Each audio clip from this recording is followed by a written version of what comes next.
Trapped in a world where her dreams felt as distant as the stars, Malene never imagined that a single key would unlock a life she was always meant to live. Malene Richards grew up in a small, modest house on the outskirts of a bustling city. From the time she was a little girl, her mind was always filled with colors, shapes, and fantastical worlds that she would bring to life with just a set of colored pencils her mother had gifted her when she was 5. Each time she picked up her pencils, the world around her seemed to disappear. She would transform pieces of plain paper into vivid landscapes, draw faces of people she observed during her long bus rides, or animals that lived only in her imagination. In the cozy wooden house where she spent her childhood, her room became a canvas for her dreams. The walls were covered with her drawings, her universe, as she liked to call it, brimming with life and color. But life wasn't as vibrant outside of her art. Malene's family didn't have much. Her father worked tirelessly at a factory, and her mother cleaned houses, juggling multiple shifts to keep food on the table. Despite their hard work, money was always tight. The refrigerator, more often than not, would be nearly empty, a symbol of the sacrifices they made to make ends meet. "Art doesn't fill the stomach, Maddie," her father would often say with a stern voice, reminding her that while her passion for art was real, it wouldn't pay the bills. Malene's parents didn't see art as a viable future.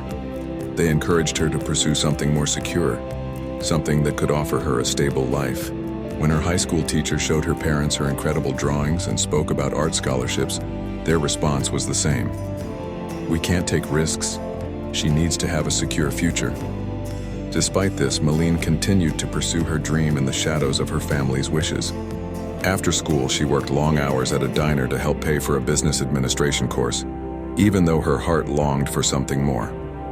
Throughout college, her notebooks were filled with more sketches than notes, and every time she passed an art gallery or saw a painting, it was like a pang of regret deep in her heart.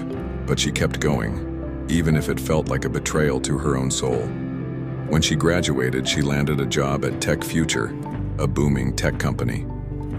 The office was sleek, modern, and impersonal, with walls of glass that offered breathtaking views of the city's river.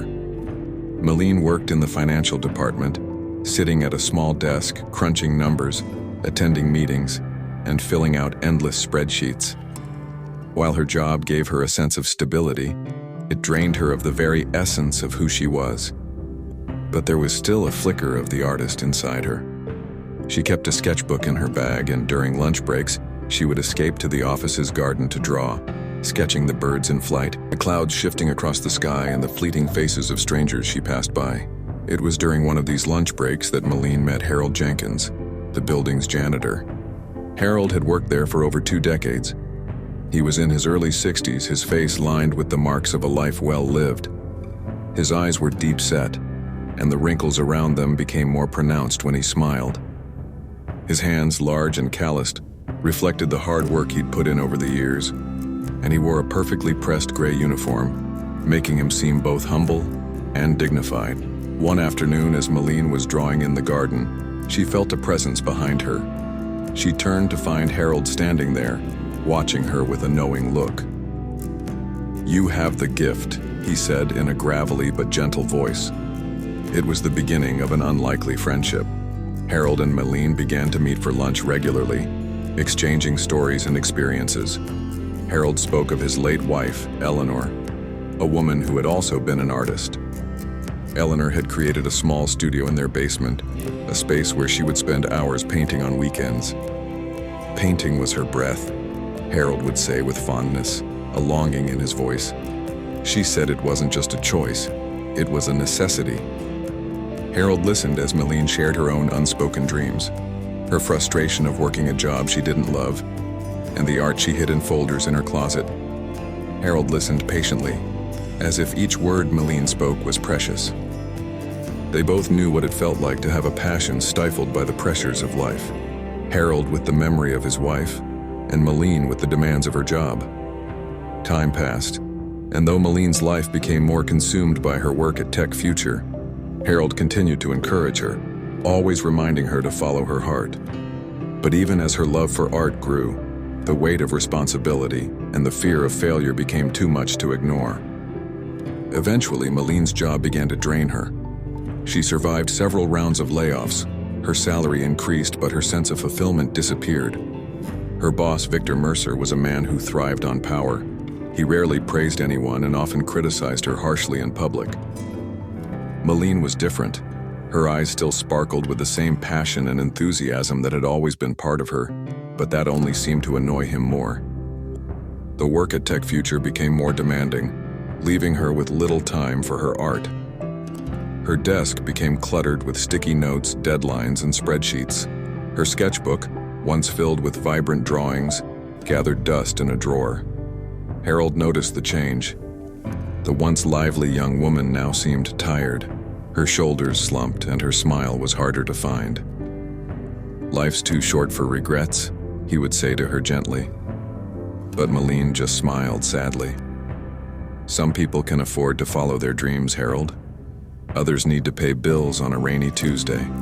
Then one day, everything changed. Rumors of layoffs spread throughout the finance department, and soon, the day of reckoning came. The company called a general meeting to announce some strategic changes. Malene had a bad feeling but pushed it away. After all, she was reliable, hardworking, and never missed a day of work. Surely she would be safe. But when the meeting began, Malene's worst fears were confirmed. "We have reviewed your performance," Victor announced coldly, "and we have determined that your position is no longer necessary." Malene's heart sank. The words stung more than she could have imagined. The room was silent as she stood up, her legs shaky, her heart pounding in her chest. She walked out of the meeting room, her colleagues avoiding her gaze, some of them relieved that it wasn't them being let go. At her desk, a cardboard box awaited her. Mechanically, Malene began to pack her things. Picture frames, pens, a small plant, and most poignantly, the forgotten sketchbook that had once been the heart of her soul. It was then, as she walked down the corridor, that she saw Harold pushing his cleaning cart. Their eyes met. She forced a smile, but her lips trembled. Harold silently approached her, his expression serious. Without saying a word, he extended his hand, holding a small, slightly tarnished golden key. "It's time," he whispered softly. Confused, Malene asked, "Time for what?"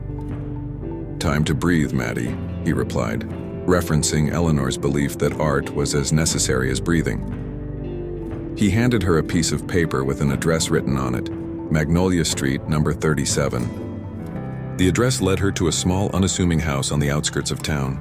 When Malene entered the studio, she was overcome by the sense of history in the room. Eleanor's art supplies, unfinished canvases, and brushes filled the space, but it felt like the air itself was waiting for her to take the next step.